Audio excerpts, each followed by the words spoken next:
我是今天才知道，原来找胶带头居然这么简单。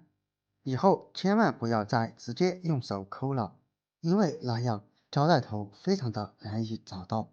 今天给大家分享几个找胶带头的方法，1秒钟快速找到，快跟着视频来看一看吧。大家好，这里是鹏鹏生活妙招。胶带是我们日常生活当中必不可少的一种小工具，不管是拿来粘贴东西，或者是用来粘衣服上的毛毛、灰尘等等，都是非常好用的。然而，每次我们需要使用的时候，尤其是这种透明胶带，咱们找胶带头都得找上好一会儿，尤其是老年人，找起来更加的困难。就是因为胶带它是透明的，非常的难以看清楚，所以今天为大家分享的这几个小技巧，赶紧收藏起来吧。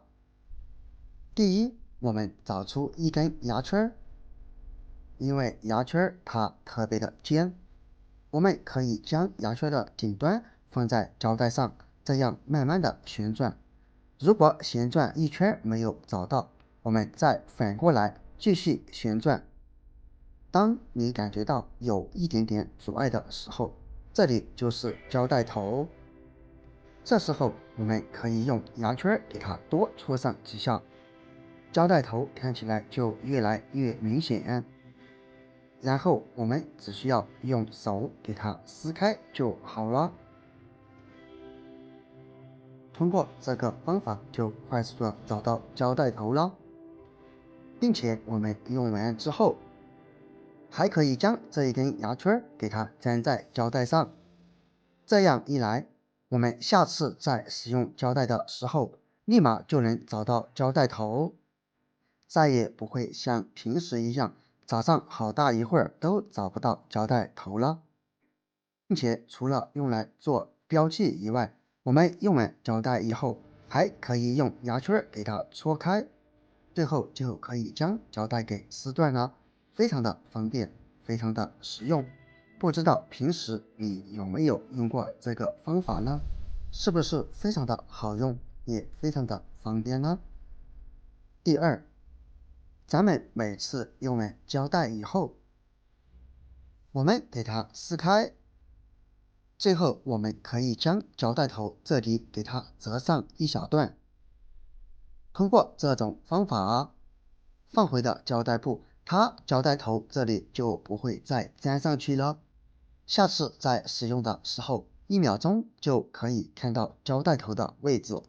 只是这样，咱们顶部的胶带有可能就浪费了，因为这样我们再把它撕开，它顶部这一小节就不会有那么粘了。当然，这也只是为了方便我们容易的找到胶带头。最后一种方法，找出一根细铁丝。我家里没有特别细的，因此用这一根稍粗的铁丝来代替也是可以的。然后像视频中这样，我们把铁丝给它掰过来。